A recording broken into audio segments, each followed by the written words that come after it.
Welcome to 50/50 Books, the book review podcast where the books are split in two and figuring out just what is going on is always a toss-up.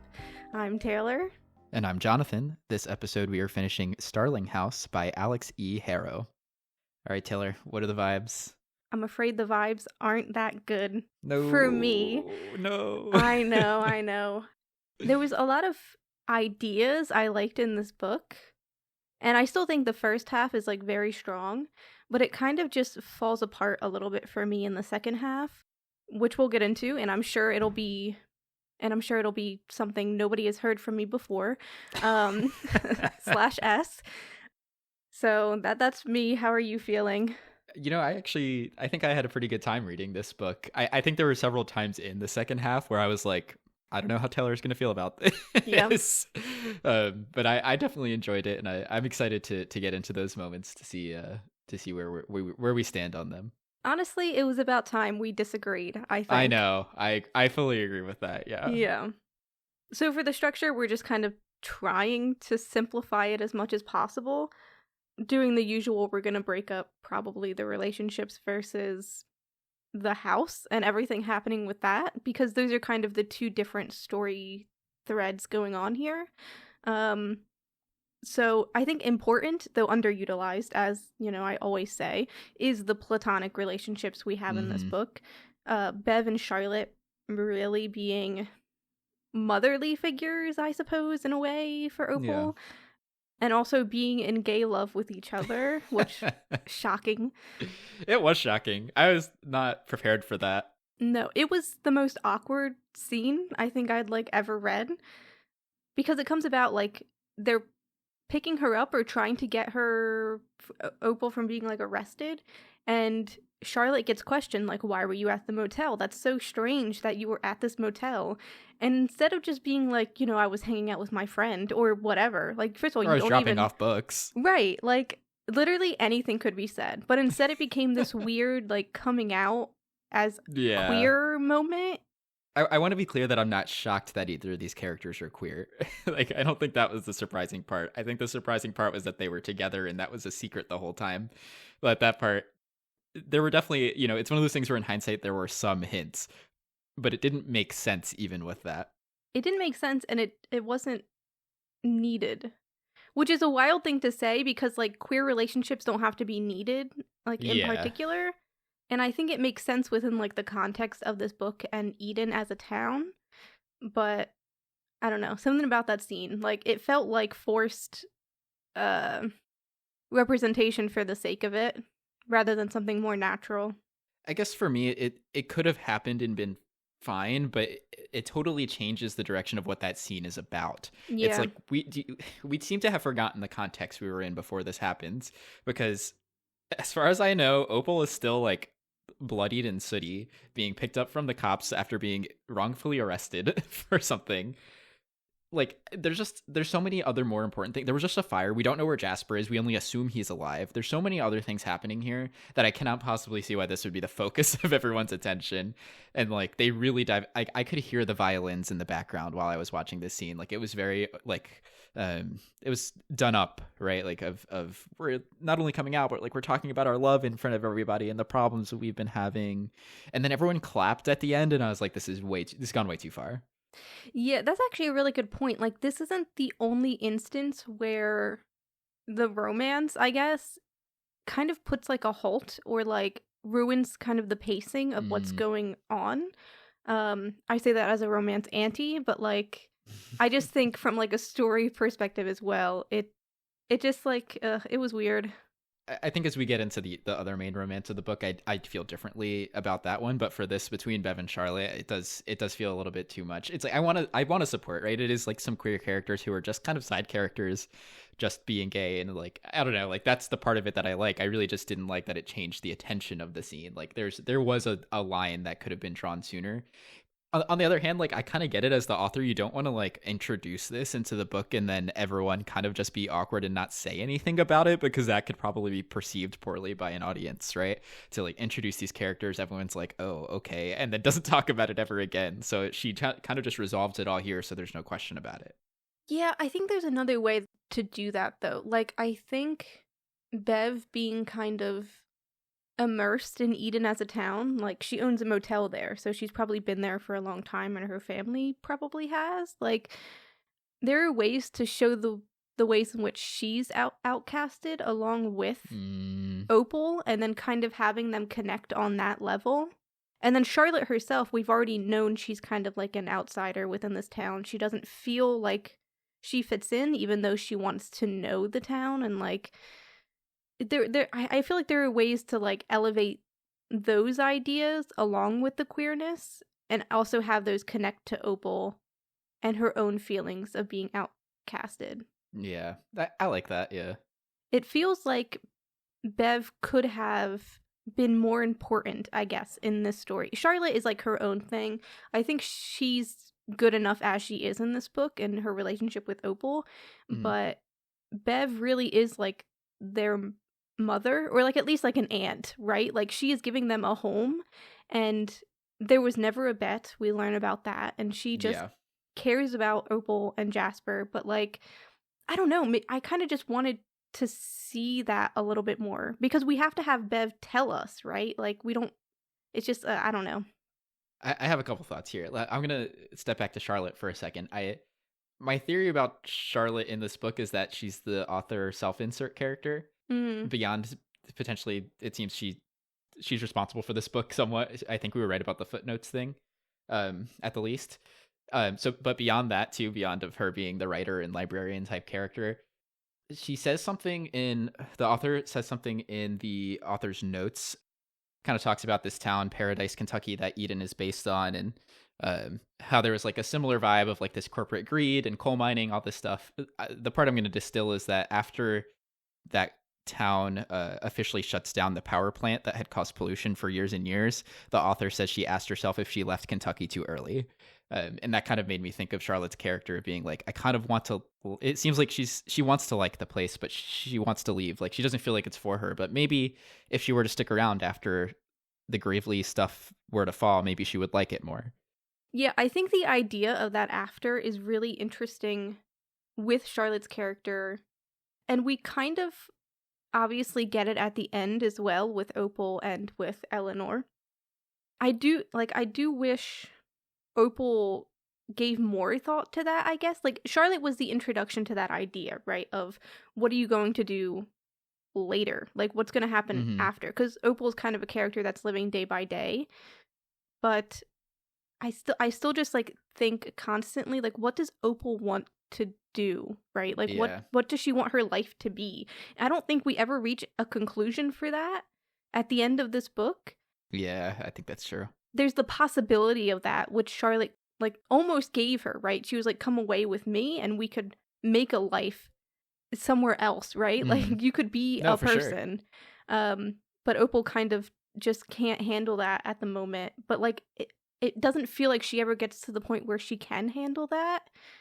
So it just feels like a not necessarily not resolved, but like not utilized, I guess, story point, possibility, whatever. That's true.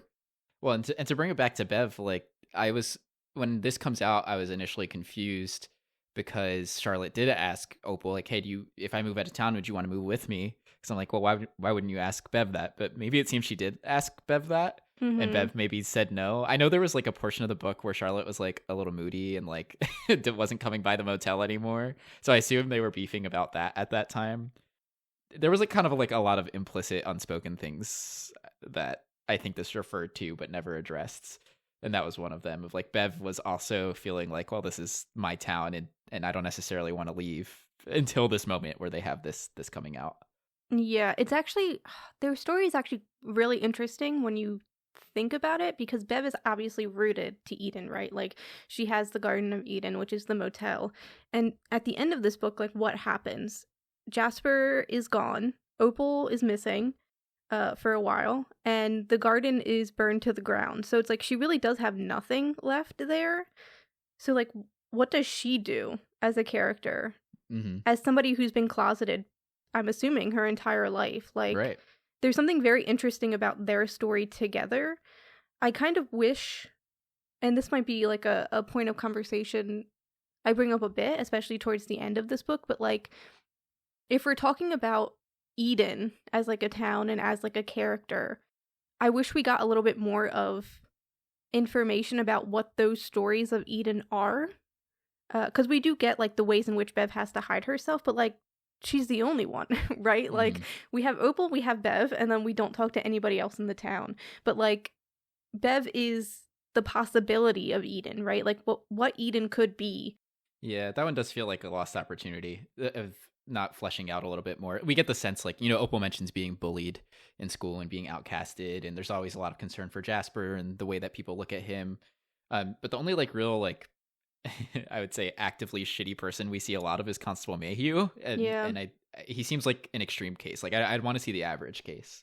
Yeah, it's like obviously we kind of end this book with like what is the story of Eleanor Starling, is kind of like what is the truth about what happens there. But I think important to that is like, is Eden a town worth saving? Like that is important kind of in the author's note and like in the entirety of the story, because Opal would say no throughout like most of this story. She would say no.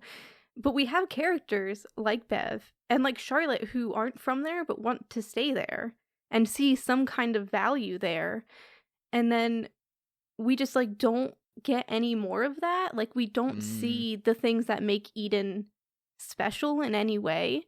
So it's like I end this book and I go, well, yeah, I guess we can burn it to the ground. I guess it doesn't matter, Because, like, what does Bev have left? Like, why does she care about Eden? Why does she care about Opal? Like, there are just so many things that we don't have to get them directly. Like, I always say I like indirect characterization and things like that. So I like all of the indirect things we're getting with Bev and Charlotte. But, like, I feel like their story could have been more important.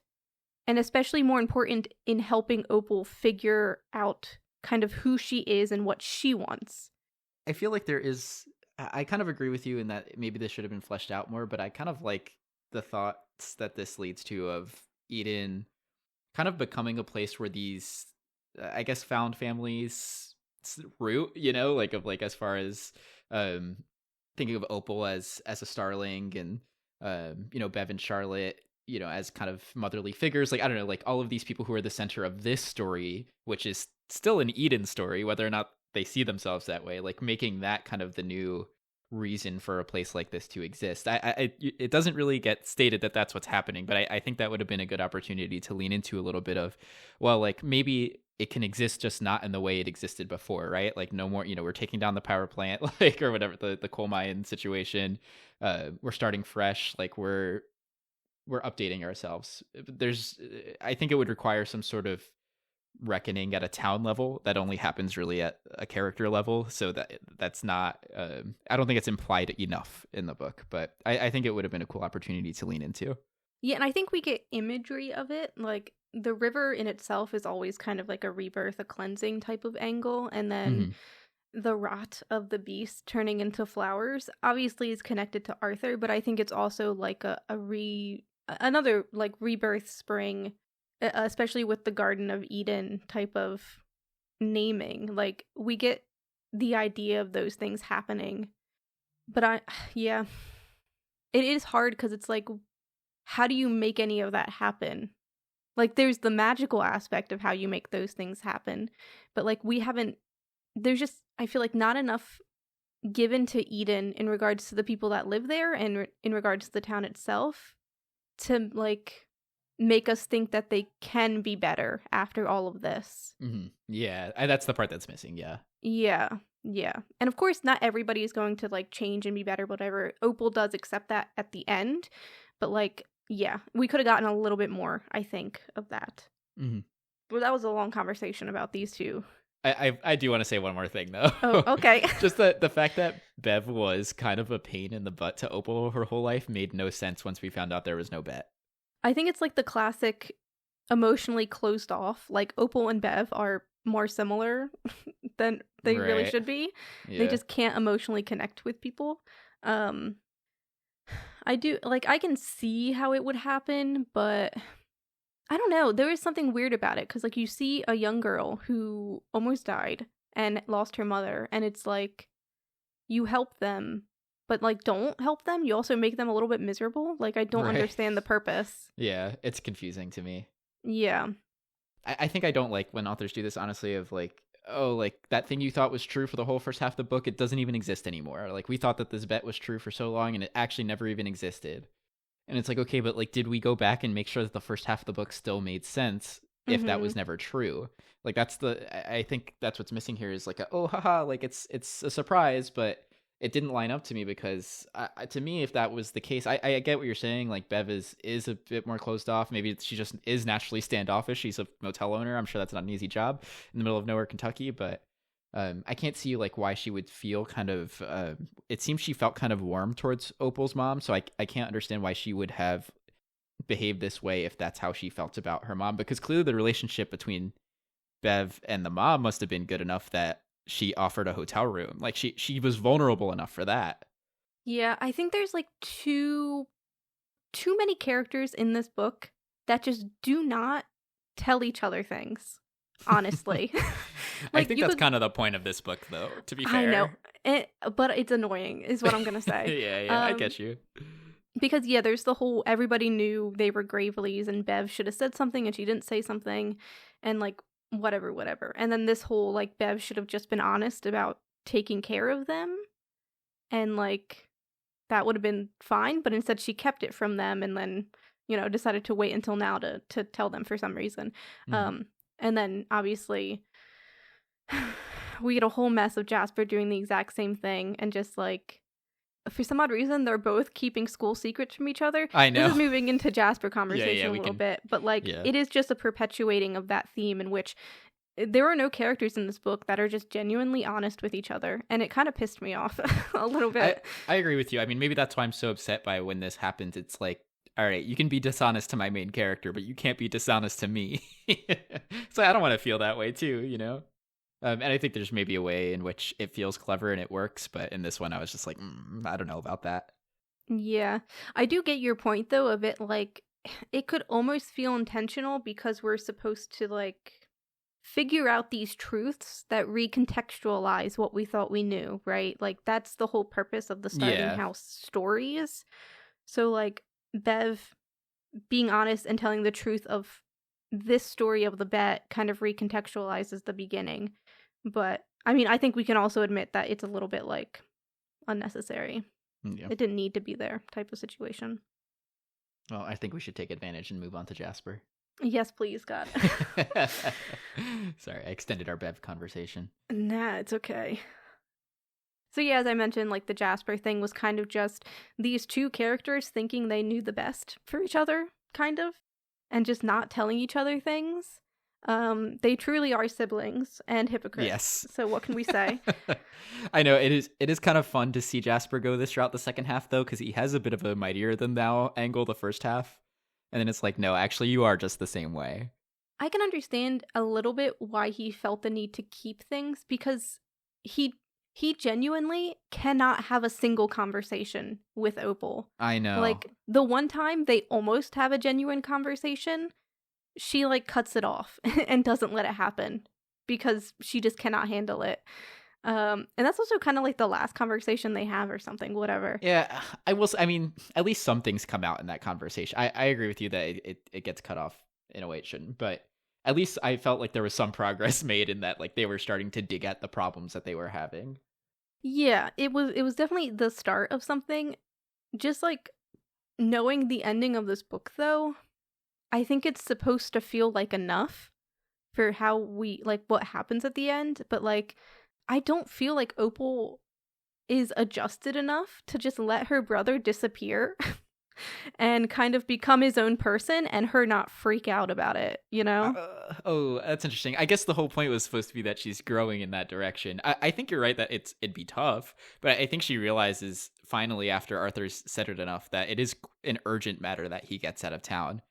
So I think maybe that's more what's driving. Like, I think she's probably uncomfortable with it, but there's enough else going on here that she's willing to let him go. I think what ends up devaluing it is, like, is her, like, going off to have sex with Arthur afterwards. But otherwise, it's like, no, like, I think she's just reached the point where, like, okay, like, Jasper, you know, I there's no point in me arguing whatever's going on here. She did feel a type of way about it, right? Like, she was like, my instinct is to be upset about this, but as far as the school thing, but then she still sends him off. Like, I think that's supposed to be the growth moment.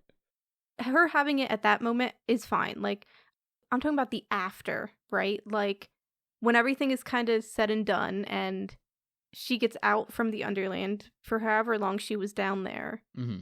he still just kind of becomes his own person, and she seems completely adjusted. Like, there's just something exceedingly normal about them being separated. Mm. I guess I'm like complaining a lot, but it really is just like Opal is such a character that needs therapy, and Yeah. it bothers me that for some odd reason that just doesn't need to happen to her. You Mm. know? Yeah.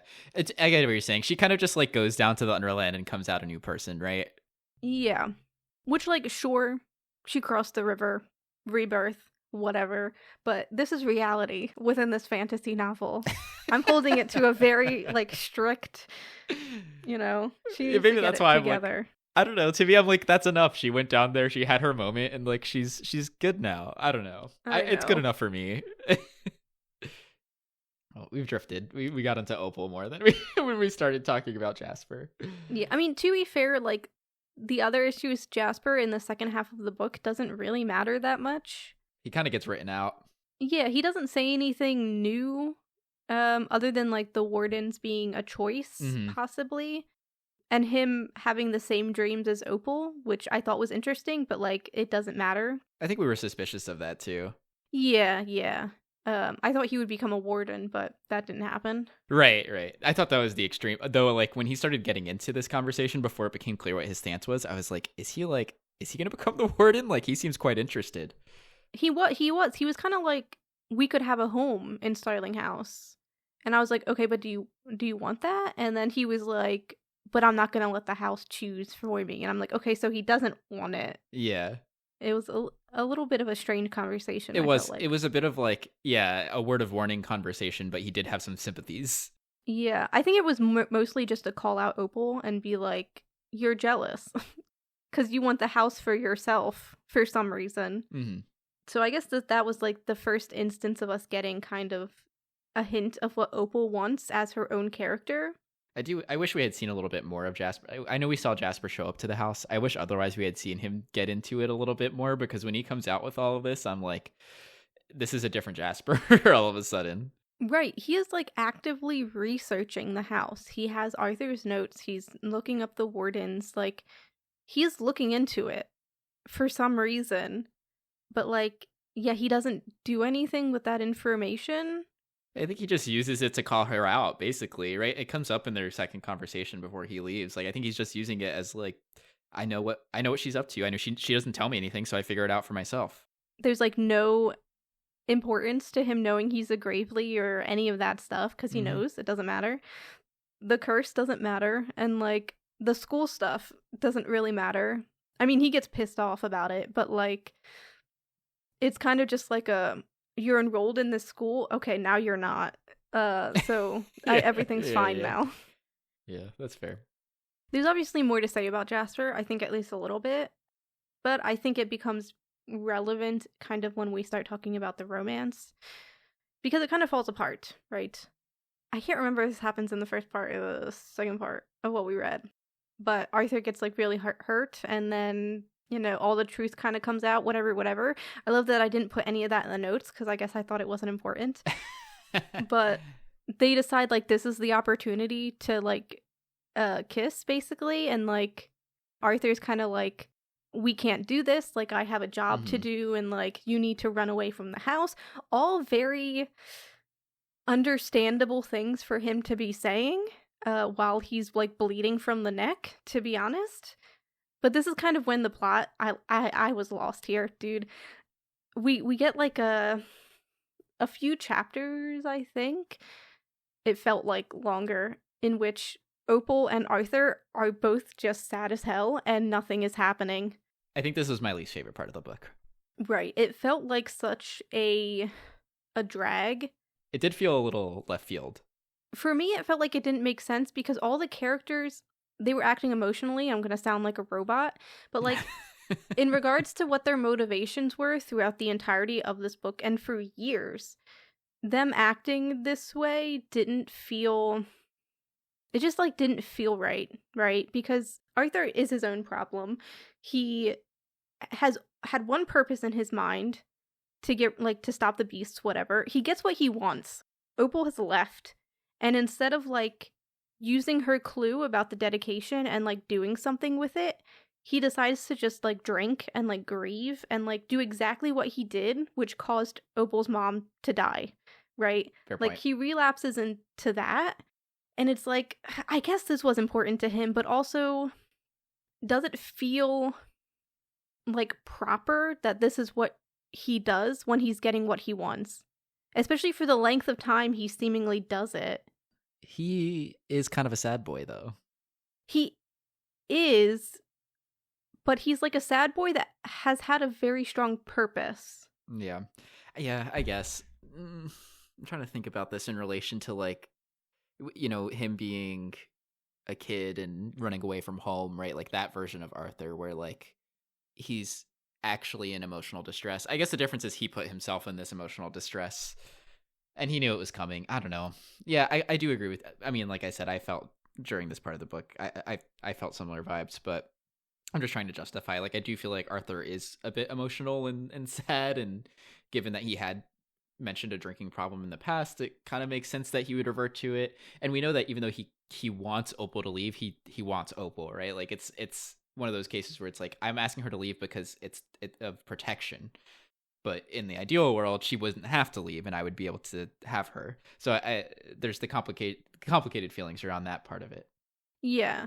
I think it's like fine for him to like fall into this a little bit. I guess my main problem with it is like how long it happens, because his timeline of being sad basically matches Opal's timeline of being sad. Yeah, And that's like, true. what, weeks of that? And that feels too long. I can agree with that. Yeah. Because Opal, like, she is rotting. Like, she can't get out of bed.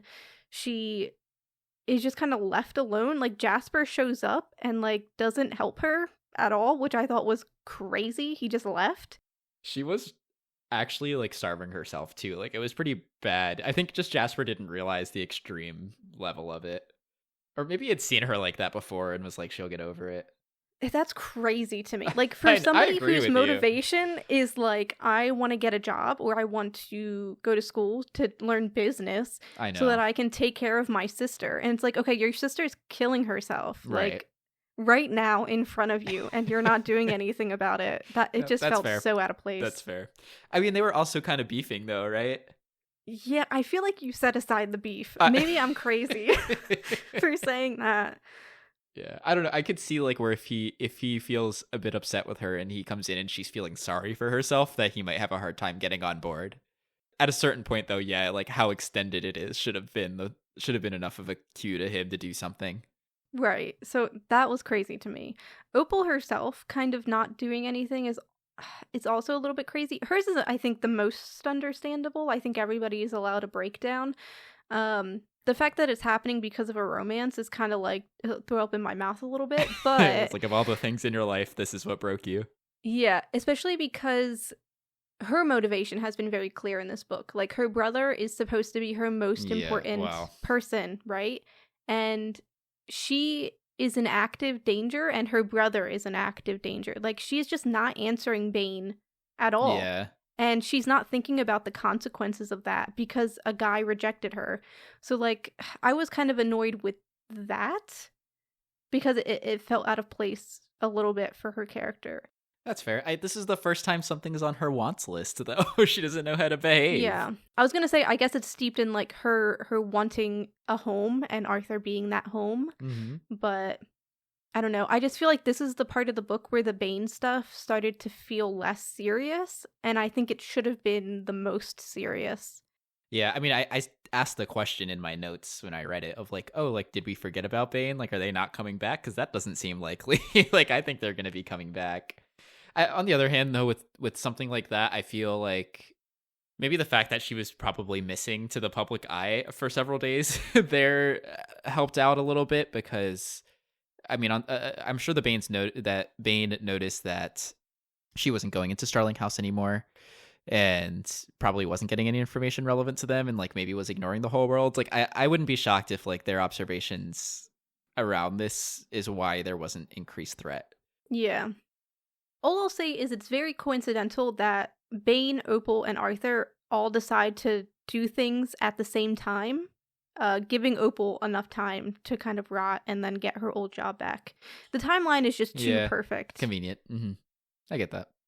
This is kind of when everything picks up in the book, I guess. We obviously get the Charlotte Bev stuff, which is whatever. We talked about it to death. Opal gets arrested, no medical attention, because she's evil, apparently. Yeah. The constable has it out for her. He was the most annoying piece of shit I've ever seen in my life. And they're like, you're in tough shit. Well, Bane says this, right? Like, you're in tough shit because there's a reliable eyewitness. I'm like, what makes this a reliable eyewitness? Opal wasn't even there. Like, she drove up to the crime scene. It just made no damn sense. And the fact that like he drove off and was like, I'm leaving the crime scene. I have who I need. Like, we're doing no further investigation. Crazy. And also, let's not give her oxygen while she has smoke in her lungs. I know. All right, oh my god. And like no one's answering questions about Jasper. Like, just what a mess. Yeah. Maybe this is like the snapshot of Eden we were supposed to get. And we get Don Gravely, who also kind of doesn't matter. I almost forgot about that, actually. Yeah, he does show up. He's kind of really just there to mention the will situation. But for the most part, he doesn't matter. He's not even really important to like Bane and what they have going on. Yeah, as it turns out, Bane has her own thing, right? Like she's using the Graveleys. Yeah, because there were other sites that are similar to Starling House that they're investigating, which I think is a lot, but we don't talk about it, so it doesn't matter, I guess. My assumption for that, like with things we got later on, was that maybe she's trying to find all of those rivers of the underworld. Okay. Yeah, I went a bit more general. I just thought it was like the Starlings were making connections of like places of mythology happening in certain spaces and like how that was occurring, and I was figuring that's what Bane was investigating in certain areas, like these rifts or pockets. Yeah, I mean, we never find out, so we never find out. It doesn't matter. The Bane storyline kind of gets wrapped up into nothing, to be fair. I feel like her character at the beginning was very clever and very cold, which made sense. In the second half of this book, she just kind of becomes nonsensical. She goes off the rails. Yeah, for sure. Like, she gives out too much information. She lets Opal go after Arthur gives her the keys. Like, she's just kind of not making smart decisions. She becomes a bit narrow-minded on it, right? Like she's really so focused on such small parts. I think it's just as she's getting closer to what she was looking for, she is getting more reckless because she sees it now. She's like, "Oh, I'm not slowing myself down. I'm going for it. I'm getting the thing. Everything else doesn't matter anymore." Which I think kind of shows when she shows up to the house later. Yeah, and Opal does describe Bane as like having a hunger and like her wants and her needs being the same because she's never had to like. She's always gotten what she's wanted, right? And so she's never had to make that distinction, which is fine. I think it simplifies Bane's character into kind of just like, quote unquote, the villain in like a very simple way. And also makes her, I mean, as you said, go off the rails a bit more reckless. And I don't really like the transition of that, like especially if Bane is supposed to be investigating all of these different places and like Starling House is supposedly not her first rodeo, so I don't know why she's so obsessed with it if it's just like everywhere else. Or at least if she's slightly familiar with how it works. And the fact that she just walks in and like gets killed in like a moment is very lackluster, I guess. I guess she just has never failed is what I assume. Yeah, I guess. I don't know. I understood the angle. I really were missing a villain's monologue here. So we don't ever get motivation. I feel like we were just missing a villain in general. Like, yeah, Bane could have gave a monologue, but also just like what she was doing and what her backing corporation, whoever she worked for, what they were doing, like all of that was kind of lost. I guess we were supposed to chalk it up to corporate greed, which I did for like a while when I thought I understood what they were doing. Like when I thought it did have to do with the Graveleys specifically and only.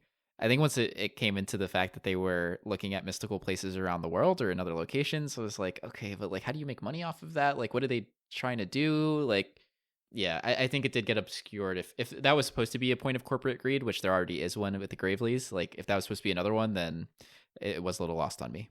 Right, because that is a good point. Like, what do they gain here? Is it energy? Like, can they somehow harness that energy? We never get an answer to that, I guess. What is the purpose of investigating this? Especially when people aren't going to believe it exists. Other than, like, the greed of collecting, like, collection, like, private collections as, like, a greed aspect. But, like, that feels so singular. So, like, is it Bane that just wants to collect these things, or somebody she works for as an individual? Like, I don't know. That could have just been broken down, I think, a little bit more. Mm-hmm.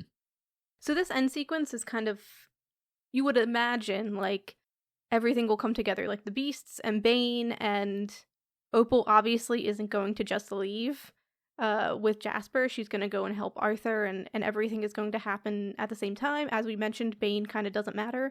She gets killed on her own for the most part. But even before that, we do have enough time, supposedly, for Arthur and Opal to decide to have sex. Not even in a room. Like, they just have sex on the floor. Yeah. Actually wild to me. And might I say, no condom to be found. Oh my god, don't mention it. It's like, wow, like, come on. You can slow down enough for that, you know? Yeah, it was a lot, for sure. It just, like, was another one of those instances where it kind of ruined the pace of everything that was happening. Because it's like, this is the end game. We're in the end game right now. Do we really have time to have sex? And not only have sex, but have sex and then go to sleep. And then cuddle, yeah. Yeah, like, it felt so strange. I guess it was supposed to be like the last moment of joy for Arthur, you know? That's crazy, though. Before he goes off to sacrifice himself. I don't know. This is truly, like, the asexual in me coming out, but I think, like, them finding home in each other is a great concept. I love that shit, right?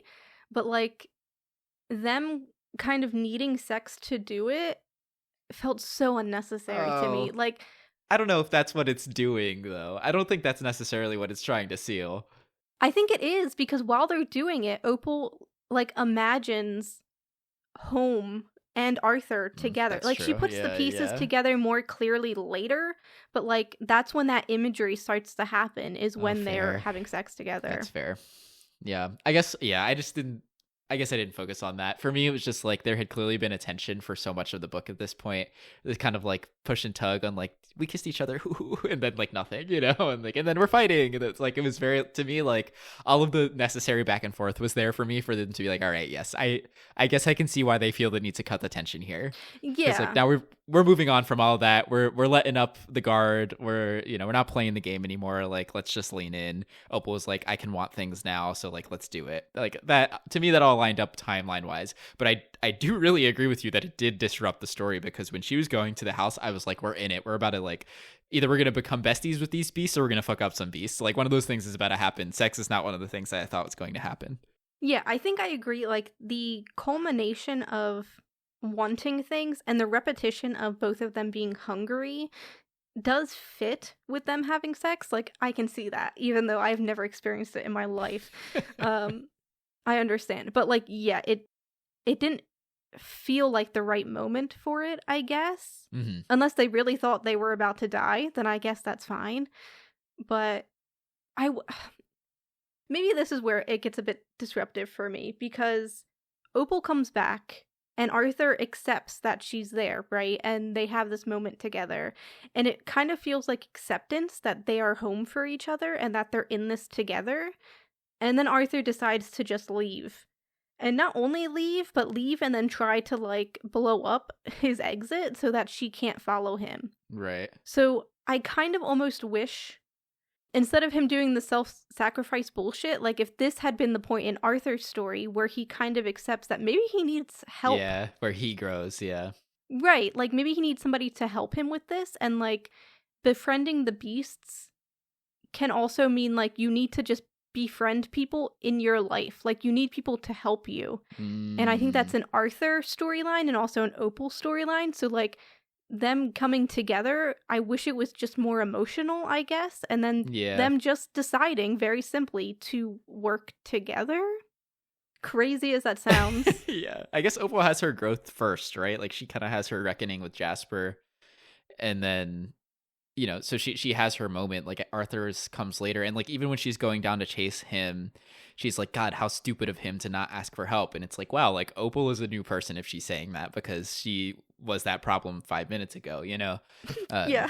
So maybe that's what it is like, Opal, like, needs to have kind of a more independent journey at this part of the book still to, like, gain her confidence and, like, learn, like, set in what she has learned with these experiences she just went through.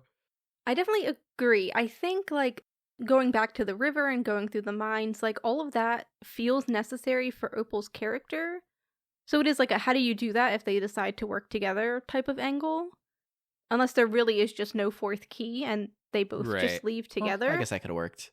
Which could have worked, because then Arthur also has history with the river, right? Like, that is where he felt like he betrayed Opal and where he also saved her. And, like, I think that rebirth and that cleansing for him is also just as important. And, like, yeah, I guess my point is Opal's storyline, sometimes the pacing was a little off, but for the most part it felt pretty good into how she got to where she is. I don't like the kind of reliance on romance to reach those conclusions, but I'll accept it because, you know, I'm not a complete robot.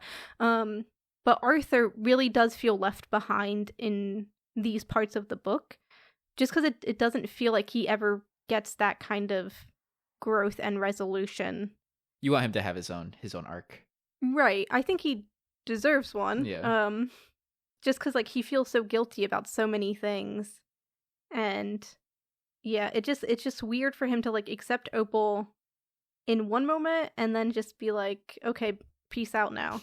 Unless he really does just think he's gonna die, which is fine, but I also feel like we need to deal with that idea, you know? Yeah. I think he is committed to that. I think he's just like, I'm going to die as part of this process, and so that's that. Because even, like, as they're doing their little cuddle sesh, he's kind of like, I know, like, he's, like, happy but sad because he's not going to return to it or something like that. I don't remember the words he uses, but he seems to know that this is it. Yeah, I just think that's crazy. It's a little melodramatic, right? Like, it doesn't have to be this way. Yeah.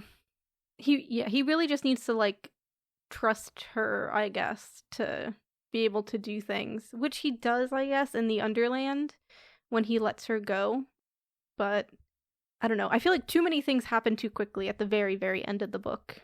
So it does feel everything like feels a little bit rushed. Rushed at the end, I agree. I think that's where some of the second half issues come from, yeah. We get befriending the beasts, but I don't think we actually do. I think they kind of just say please. Yeah, I mean, they get the key, but, like, they are unable to truly befriend the beasts, at least until the very, very end. Right. Well, he's able to get to the key, so I feel like that's supposed to be like he succeeded to befriend them because they gave him something type of situation. What happens in the Underland is because of himself, to be fair. And then Opal is able to, what is it? Is her getting to the house, or she's able to do something as well because she says please. Oh yeah. And gets them to stop. And I'm like, that didn't feel like befriending. That just felt like begging. I guess showing them some amount of respect as opposed to just confronting them with violence. It just felt like a kind of lackluster, quick conclusion to what was supposed to be like the culmination of Arthur's entire life. Because he has been researching this. But that's also why I'm like, I don't know. He researched it for all this time, and he seems quite confident in what he's about to do, but he would have failed if Opal didn't go. Yeah, he gets likened to a knight by Opal in the Underland. Of course. Arthur. Yeah, which I think is fine, but really that is all he became, right? Like, he just became the sword at the end of the day. Absolutely. But I wish he was more capable because he's named after Arthur, right? Who was such a uniting force and was supposed to be, like, revered by everyone, and he was one of the best kings of all time. So I don't know. There's a certain capability that comes with that name that I think maybe it would have been cliche, I guess, if he was too much like Arthur. Yeah. And it's kind of like the classic, it's actually the female character that is the capable one. Mm-hmm. But I feel like he just needed a little bit more. I guess he held off the beast for all that time. He was a fighter. Yeah, I guess. He just didn't have, all the other stuff. The charisma, all that. Damn. And also, the amount of times he gets called ugly, I'm like, I know. Leave him alone. That is true. It was like several times in that last bit of the book, too. Yeah. So we do kind of figure out pretty quickly that the Underland is just kind of like a culmination of dreams, I guess. Mm-hmm. And Eleanor is kind of running it. So we were kind of right about that. Like, her intentions still having ramifications. We just didn't expect her to still kind of be alive, ? I do want to point out that in the first episode, I brought this up as an idea. Did I didn't you? commit to it as hard as I should have, but I was like, what if she's still down there? Yeah. And like I brought up the idea that maybe something to do with the magic of it would allow her to persist. And it kind of did. So it did, yeah. I wasn't expecting the dream angle, but I think that makes sense. Yeah, it was interesting that she was just kind of like floating in the river as like the state of being in the Underland. It's a crazy visual. Yeah. But we get kind of like a chase scene, I guess. I'm trying to remember exactly what happened. Where we're kind of chased through like dreams and memories and things like that, with Eleanor and Opal kind of not fighting, but I guess fighting. Like, this is the final boss. Because Opal it's really Opal's leading the way, right? She's changing the locations that they're in, and then Eleanor is kind of screwing it up and trying to prove to her that everything is bad, basically. Yeah, because Eleanor, we get her story. I think it's still set up as like the story of Starling House, but like I think at this point it was never kind of about Starling House. And this book really should have focused, I think, more on Eleanor, because it's about her, like what happened to her. And we know some of the details, right? We didn't clock the incest. Yeah, that's true. Which the tools were there for us to figure that out. We kind of fell into the trap that like Eden did a little bit, where they told the story that was easiest to bear, with Eleanor coming out of nowhere. She wasn't related to them. She kind of was just taken in by them, kind of like a ward situation, which I was like, that makes sense. But no, the truth was she was the daughter of the oldest Gravely and was kind of, raised with them, and they all sucked. And obviously we know what happened. They died one by one, and they still had slaves and all of this stuff. And Eleanor, because she would have gotten the fortune, the second brother married her for that money, basically. Oh, I should preface, Eleanor's mom was the one with money. Right. So that's why the Gravely married her, to take her money. So just women getting fucked over repeatedly. So yeah, she ends up marrying her uncle, and then she ends up almost killing herself, and then I would add to the uncle being especially a creep, though, because not only was he going for her money, but then he did kiss her and expected her to sleep with him after the wedding. Like, this was not just about the money. Yeah, he does. She does mention in the story, like, when her uncle started looking at her different. I really thought that was just about the money until... Oh, no, I immediately got the vibe, because I think, like, I don't know, I guess, like, as a woman or woman adjacent, like, you just understand a little bit of what that means, when you start being watched. Yeah, he just is such a creep. And then obviously everybody brushes it under the rug, because that's what Eden does. So it is like Eleanor going after the Graveleys, but also she just absolutely doesn't like anybody in Eden. Yeah, it seemed like the Graveleys were an especially high target, but everyone was a target. Yeah. And then this intent has, like, persisted for years and years. But obviously you can't work with that. Like, you can't just blame a place and blame people forever. Yeah. I think is what we're ending with here. Yeah, it was tough because, like, Opal lines up with her, but she's like, yeah, Eden kind of does deserve this bullshit, but, like, this isn't really productive anymore. Right. Which I also have trouble believing Opal believed fully, because her mom. Like, her mom is one of those people. And I understand that she's got a more complex view of her mom. I can't believe that she would think her mom deserved to die. But she's kind of like, yeah, I get it. Yeah, I think I already mentioned it before, but like this is when it really would have just been beneficial for us to know more about Eden as a place. Like we have such a small view of it, and obviously Opal and Jasper are good Graveleys, but that's because they weren't raised as Graveleys, right? And like you have Bev and you have Charlotte and you have the Logans, which also helped Jasper a lot, even though Opal hated their guts for no reason. And so like you have good people, and Opal knows that, so I think that small grouping is enough for her to kind of be like, Eleanor, you're being a little extreme here. Right. But I don't know. It is tough because most of those people either are leaving or could just leave. So it's like, do we care about Eden? Like, what's the vibe here, you know? Mm-hmm. But I mean, it's enough for Eleanor, I guess. We do kind of end up with that cycle I thought might happen, in which Eleanor is a Gravely turned Starling, and then Opal is kind of the same. And she kind of closes that curse story, whatever. So that kind of happened.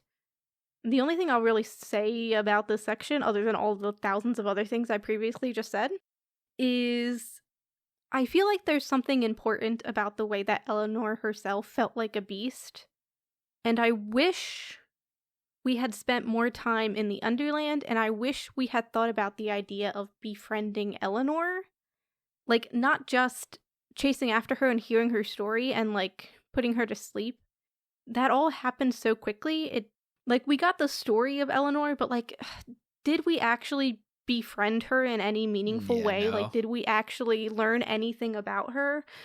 We know how she found the Underland. Like, we know her greatest tragedies, right? And we know she wasn't able to feel safe in Starling House because it's just a building, right? Like, there was nobody with her to keep her safe. And we know all of that sadness, but, like, we don't know. We just didn't know her. And I think, considering what this book was set up as, and, like, the mystery of E. Starling, who disappeared one day, and the, you know, kind of legacy of Starling House, there just isn't a lot. There isn't a lot afforded to her, I think, as an individual. That's true. I feel like the point really was just to get enough to get her to rest, though. Like, she's not really supposed to be alive anymore, right? So I don't know how much, like, casual banter we want with Eleanor at this point. Like, I think it is kind of, the point is pull the story out, like, do enough to settle her and then move on. Like, learn from the situation, but not necessarily flesh her out. Which, like, I understand it's sad. It's like she never gets that, but it just didn't feel like the purpose of this whole journey. And I just think the purpose of the journey was a mistake, I guess is what I'm saying. No. 'Cause I think, like, it's twofold, I think. I think we could have learned more about Eleanor from the house, because it twists people around and sends them to certain rooms and, like, unlocks certain things. And I think there was a good opportunity to kind of discover who Eleanor was by the house kind of sharing that information and kind of also utilizing that connection between Eleanor and Opal to kind of be like, you know, you're like Eleanor, like, you could understand her better than maybe previous tenants have been able to, and, like, the house kind of wanting to expose a little bit of that. And, like, that's a way we can learn about Eleanor that isn't her just saying her story, right? Because that's, like, the point of the book, right? Like, who is Eleanor Starling? Like, this is what is promised to Eleanor. Like, I will tell the truth of what happened to you. And it's like, okay, but do we? If we look at the whole book, front to back, is that what we do here? I don't know if it is. It kind of reduces Eleanor. You know, the point is supposed to be this story about truth-telling and honesty and you know, how things get rewritten and all that stuff, but it doesn't actually give Eleanor full humanness. Right. And, like, saving the bad things that happen to her to the end is also kind of, like, it's obviously that's what needs to happen for reveals, whatever, but I think it's also a disservice in regards to telling the truth about what happened to her, right? Like, and that's, I think, just like Opal should have investigated more. Like, they were just, or Arthur, somebody needed to look into Eleanor, I think, a little bit more in regards to what was going on. And the house could have done that as itself, considering it was magical, considering it was hers, and considering it wanted to protect her but couldn't, and kind of created this own personality and like sad legacy of its own of never being able to completely protect its wardens. Like, it always fails. Always, because it failed Eleanor. I think that's how it was built. And I had another point that I mentioned at the very beginning of this. Can't remember it. So I guess it doesn't matter. But Eleanor could have been threaded better throughout this book, I guess, is the main point of that. Mm-hmm.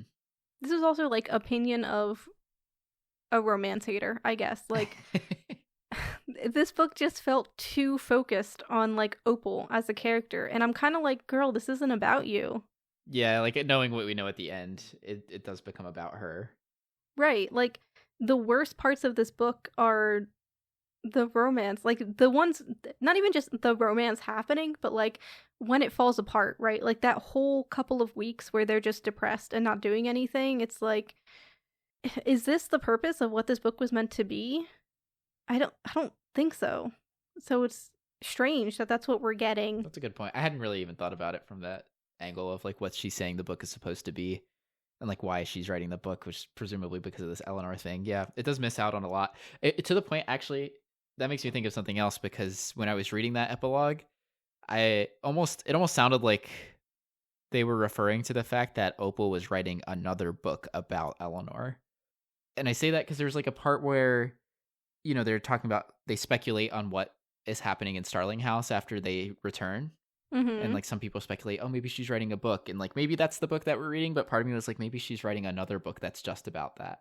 That seems so strange. Like, that doesn't make sense. Something about the way it was delivered made me think, like, is that what it's getting at? But I agree with you that it's weird, but it was fuzzy for me. Like, I wasn't 100% convinced that they weren't talking about another book.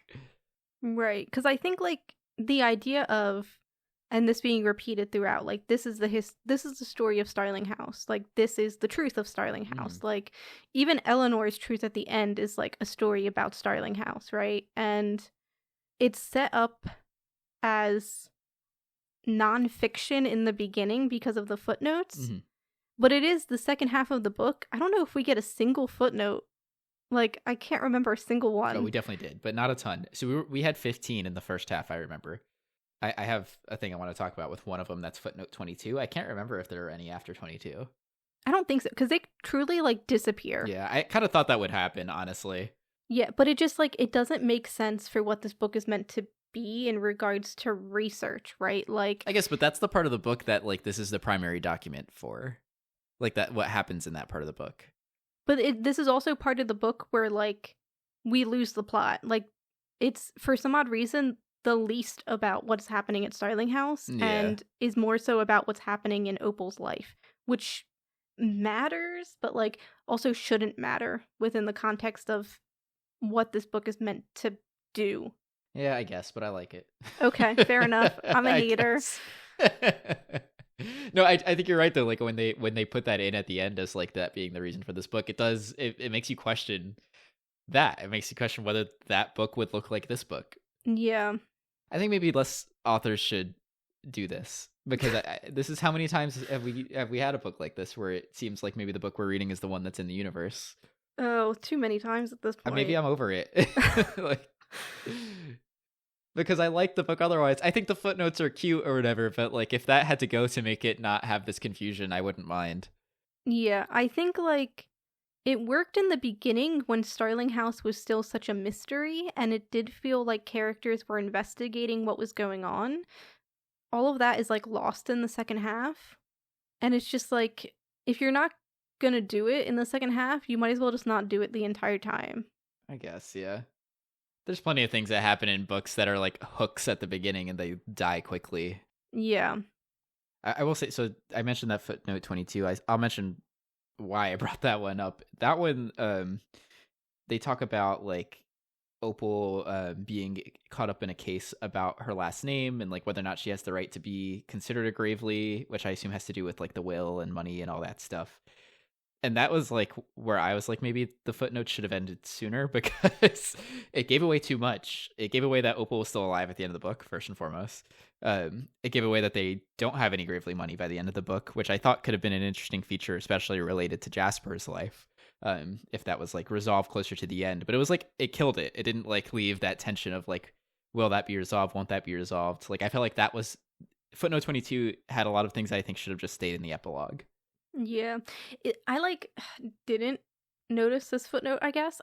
I honestly thought it was weird when we got to the end of the book and like Opal was just missing. Yeah. I was like, is she dead? Like, I didn't me think too. that would What's funny be is the I forgot case. about this footnote by the time I got to the end, so it didn't even matter, but I had the same thoughts.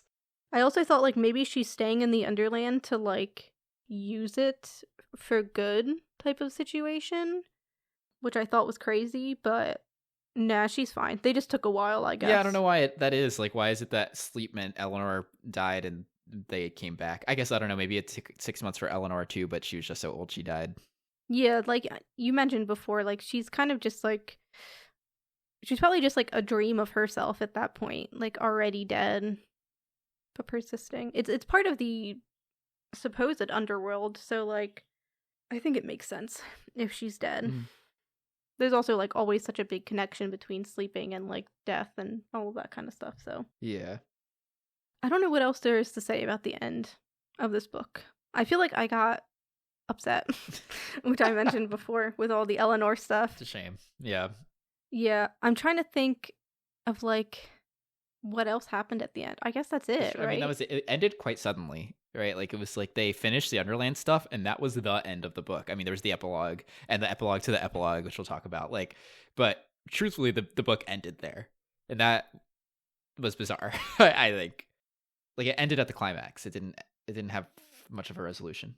Right. This also feels like a book where it would feel kind of necessary to show a little bit of that after. We have the special extra that you read that I didn't get to see, which was insane. We'll talk about it. But like, considering the purpose of this book was kind of to change Eden for the better, because I think that's also important to this story. We don't see any of that afterwards. Like, we see Bev being worried and like Charlotte being worried and all of that.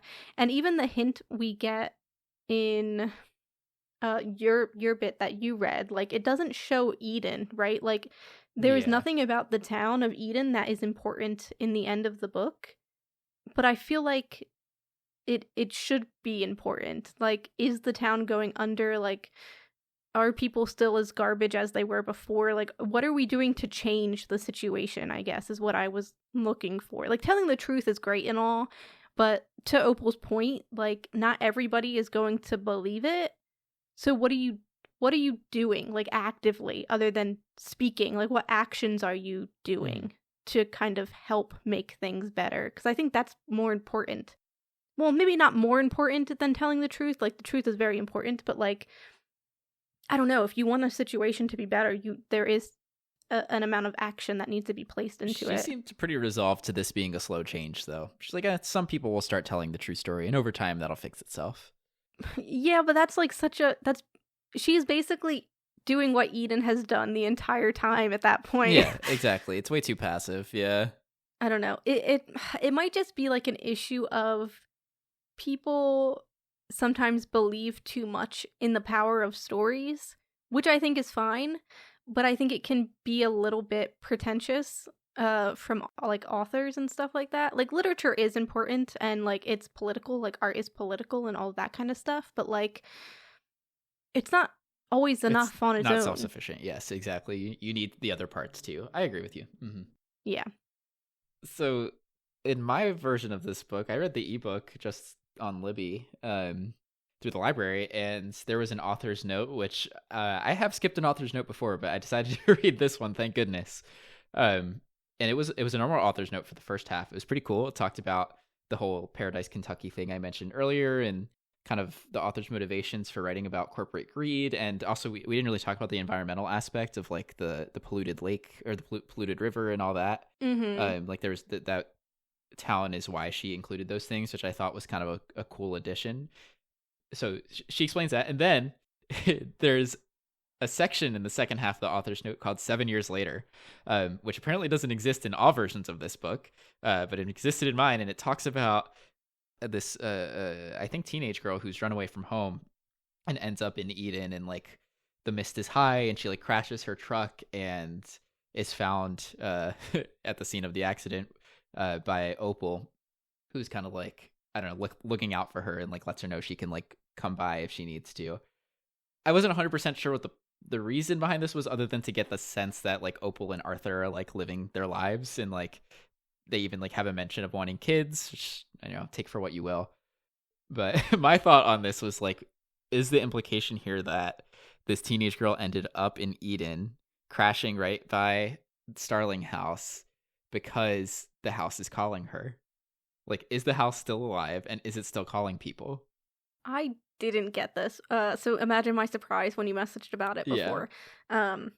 But having gone through the 7 years later, I don't think necessarily that Virtue, who is the teenage girl, I don't think she was having dreams about the house, because I think that would have been mentioned when she saw the house or saw the gates.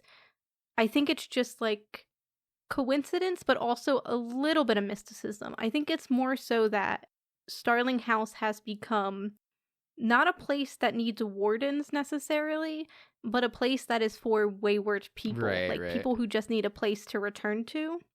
But it's not about like serving it anymore. So I think Virtue could go there, and she could find a home there, and she could become a Starling, I guess, if that really mattered to her.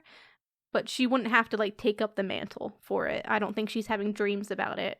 It just felt awfully convenient for me. Like, I was like, I feel like she had to be pulled in that direction. Maybe the dreams aren't a thing anymore because there's not a whole war going on, right? But maybe there's still some sort of force, like pulling people who need that closer. And like in my head, like that means the house is still kind of doing its sentient thing.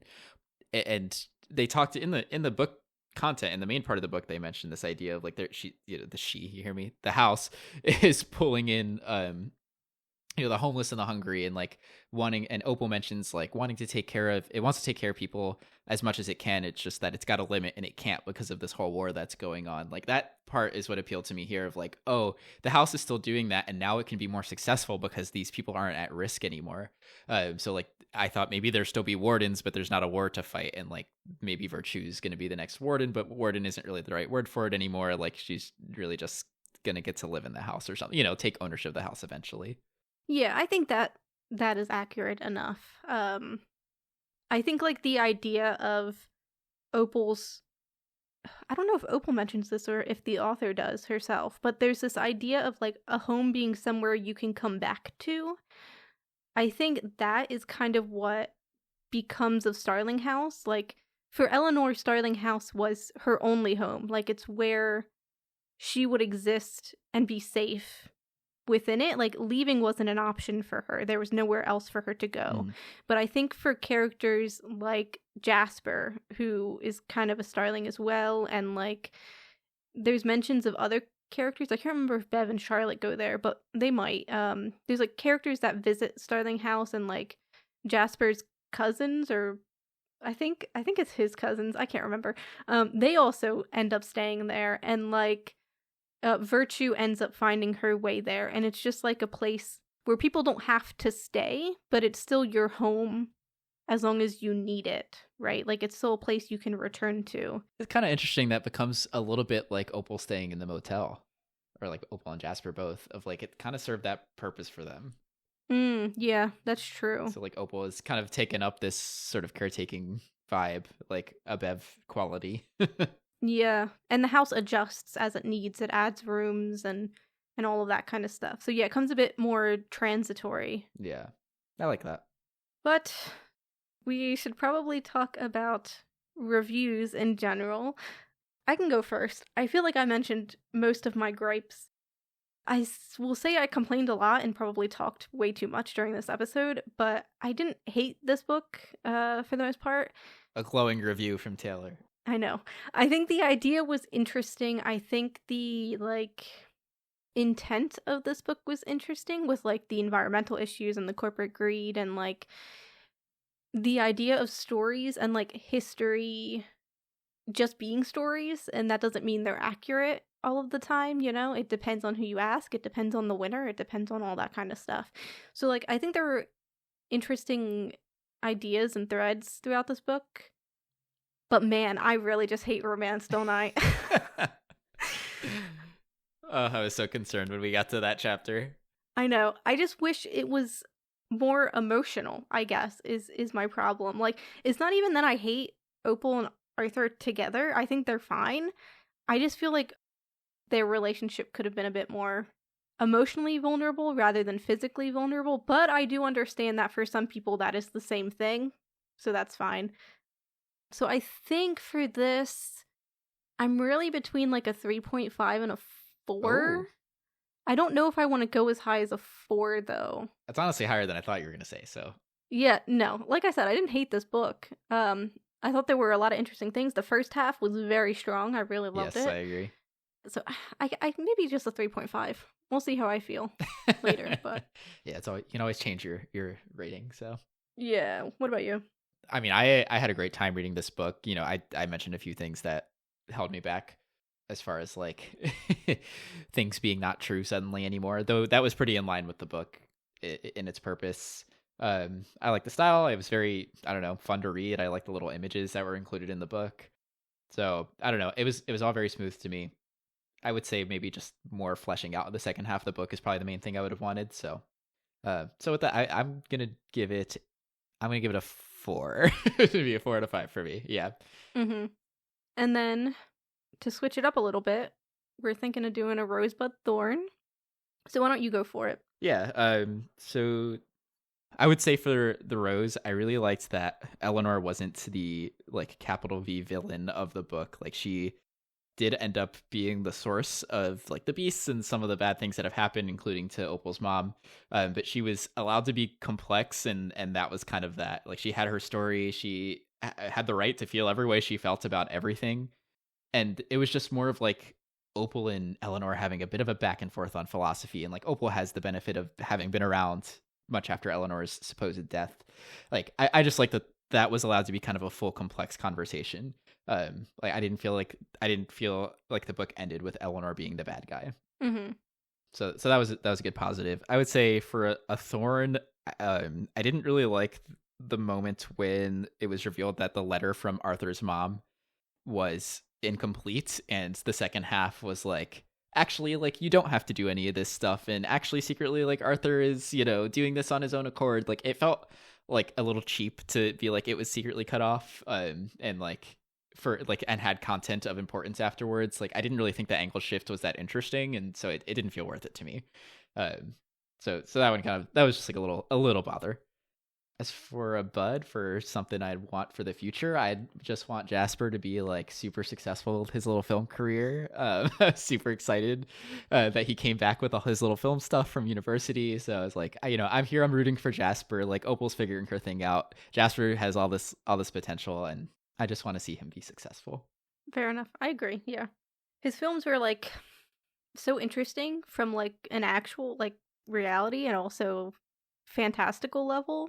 And yeah, there could have been something to them, considering all of the magical stuff happening in this book. But and I know this wasn't part of my rose, but another good thing about that was like I feel like a lot of times when an author brings in another art or like another thing like that into the book, it's risky because the author has to portray it well and like also kind of come up with that art, right? Like the author has to come up with a video idea. This is an author, not a video writer, right? So like that's risky and probably difficult. And I think it was well done. I thought it was super interesting to read those parts of the book where the video was described.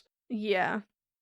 For me, I think the rose is Eleanor and the Underland, just in the sense of like we were so confused in the first part about why the beasts were doing what they were doing and like what the motivation was and like why the house was a labyrinth and what Arthur wanted to do about any of that, because it didn't make a lot of sense.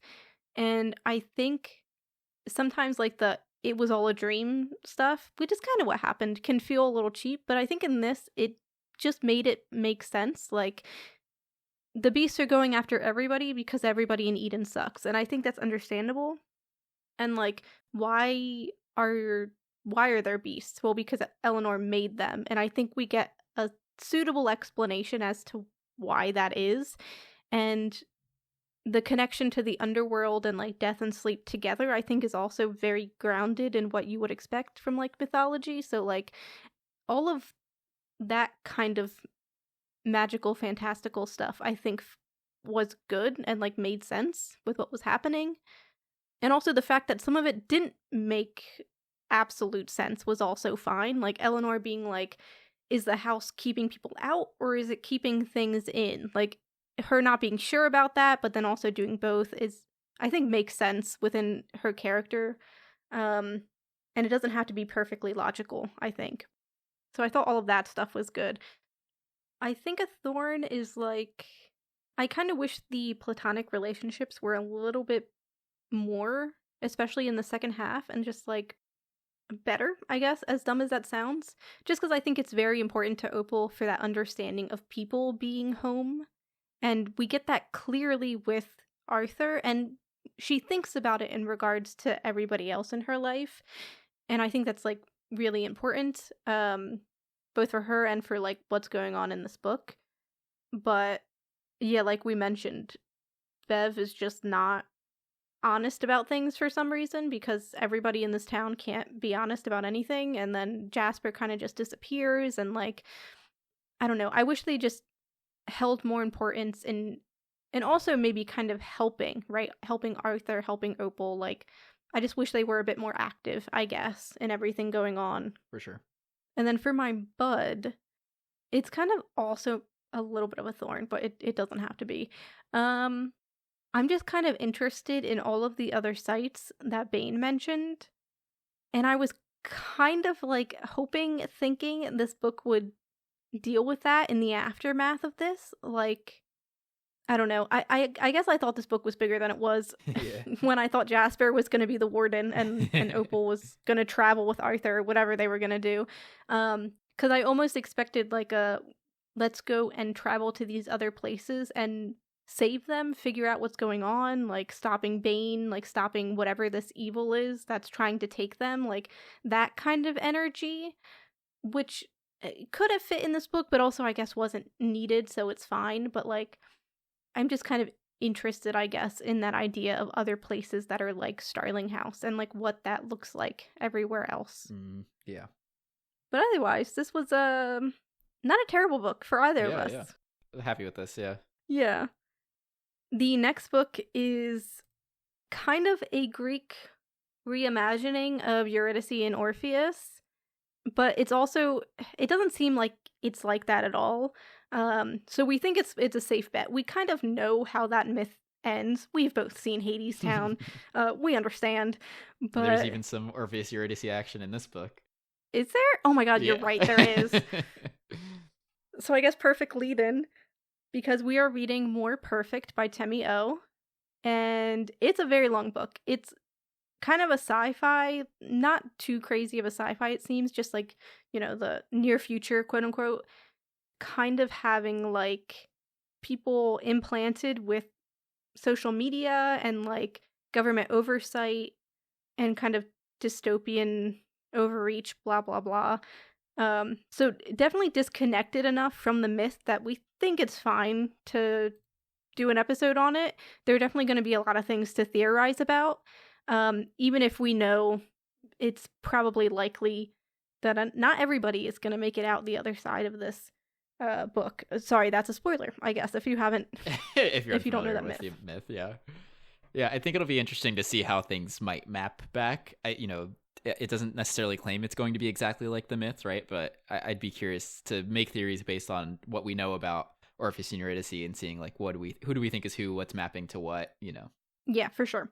So, like mentioned, it's More Perfect by Temi O. It's a long book, so halfway, which is up to but not including part 2.